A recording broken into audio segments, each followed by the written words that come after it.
मैं चाहता हूं शरीर बल 8 प्रकार का बल शास्त्रों में कहा गया है, ध्यान से सुनिएगा।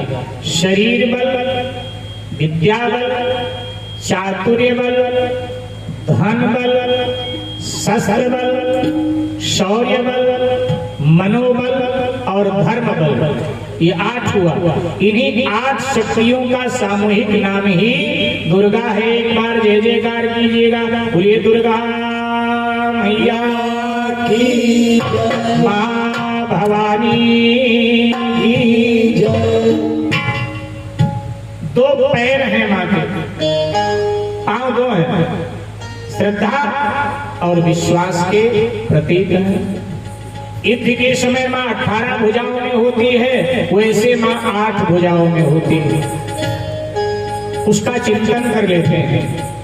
मां के एक हाथ में चक्र है और चक्र मेरे भाई बहन मन का प्रतीक है। मां भगवती इस चक्र को उंगली पर रखकर घुमाती है, परंतु यह चक्र रूप मन मनुष्य के अंदर रहकर मनुष्य की बुद्धि को घुमाता है। मां के दूसरे हाथ में धनुष बाण है, धनुष टेढ़ा है और बाण सरल है। मां बताना चाहती हैं कि धनुष को आपने देखा होगा, मां की मुट्ठी में बंद है और बाण रूप सरलता लक्ष्यता की ओर सीधे बढ़ता है। अर्थात मां कहना चाहती है टेढ़ेपन को बस में रखो और जीवन में सरलता को अपनाओ। मां के तीसरे हाथ में तलवार है, ये बुद्धि का प्रतीक है, कर्म का संकल्प व विकल्प का प्रतीक है। 2 प्रकार की सोच होती है, इनमें से एक को काटना है और एक को रखना है। चौथे हाथ में मां के गदा है और गदा ठोस होता है। गदा संगठन का प्रतीक है, संघ शक्ति का प्रतीक है। और ये सूत्र है उपनिषदों का कि संघे शक्ति सर्वदा, संगठन में सदा शक्ति होती है। युग कोई भी रहा हो, जहाँ संगठन है वही कौम, वही राष्ट्र, वही जाति, वही परिवार तरक्की करता है, उन्नति करता है, आगे बढ़ता है। मां के 5वें हाथ में शंख है, शंख अनाहत नाद का प्रतीक है। मां के 6वें हाथ में त्रिशूल है और त्रिशूल में 3 पंखे इस तरह ऊपर उठे होते हैं, ये काम क्रोध लोभ के प्रतीक है। मां कहते हैं संसार में रहो, लेकिन काम क्रोध लोभ के बस में मत रहो, बल्कि इनको अपने बस में रखो। जब आवश्यकता पड़े तब इनका सदुपयोग करो। काम क्रोध लोभ सब में होते हैं, लेकिन कुछ लोग उनके बस में हो जाते हैं तो उनका दुरुपयोग होता है, लेकिन कुछ लोग काम क्रोध लोभ को बस में रखते हैं तो उनका सदुपयोग करते हैं। संतान उत्पत्ति के लिए काम का सदुपयोग करो, जीवन यापन के लिए, समाज राष्ट्र की सेवा के लिए, गौ ब्राह्मण सेवा के लिए लोभ का उपयोग करो। लोभ करोगे तभी तो कुछ कमाओगे, और कुछ कमाओगे नहीं तो दान पुण्य कैसे करोगे, आपके गृहस्थी का खर्चा कैसे चलेगा।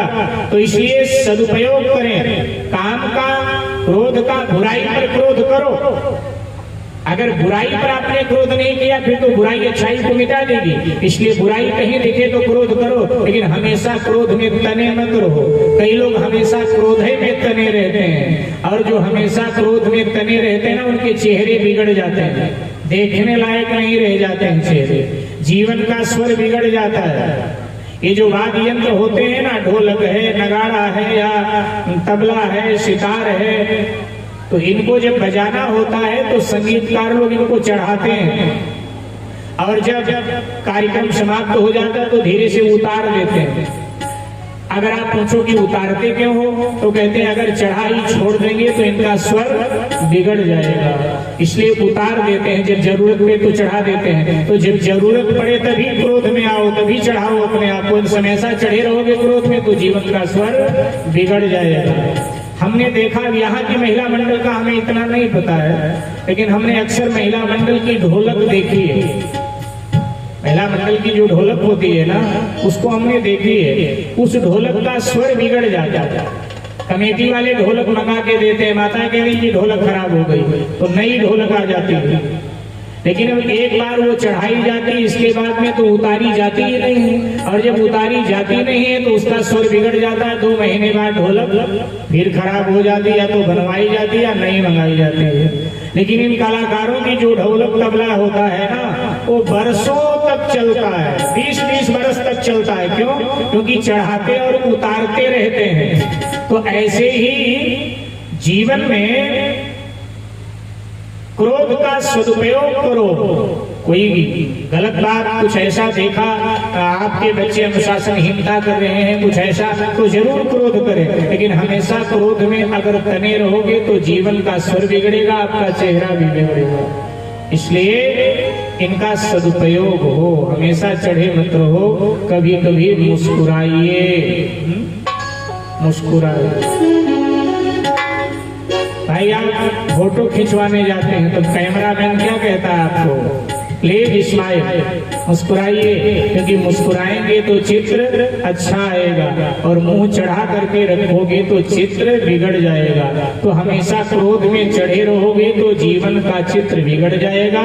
ये माँ बताना चाहती है। इसलिए माँ के 8वें हाथ में त्रिशूल है, 9वें हाथ में माँ के कमल है, और कमल सदा निर्लिप्त रहता है। कमल की जो जड़ है वो कीचड़ में होती है, सारा तना पानी में होता है। लेकिन ज्यों ज्यों पानी बढ़ता है त्यों त्यों कमल अपने को ऊपर उठाता है। कमल पानी में कभी डूबता नहीं, कमल निर्लिप्त रहता है। माँ भगवती कहती है संसार में रहो, घर परिवार में रहो, बिजनेस व्यापार करो, लेकिन अपने को असंग रखो। ये सदा याद रहे कि ये तो संसार का कार्य व्यवहार चलाने के लिए धन संपत्ति की जरूरत है, लेकिन मेरे साथ इसमें से जाना कुछ नहीं है। सब यही छूटेगा, जाएगा उतना जो हम दान पुण्य में खर्च कर देते हैं वो जाएगा, भक्ति भजन ही जाएगा, बाकी तो सब यही छूट जाता है साहब। जाना कुछ नहीं है अपने साथ, चाहे अमीर है चाहे गरीब है, जाना तो है भट्टी पर लेट करके लकड़ी के। कहावत है भारत में, जो खा दिया वो खो दिया, लेकिन जो खिला दिया वो बो दिया। ये माँ बताना चाहती है। तो इस प्रकार से जगदम्बा अस्त्र शस्त्र धारण कर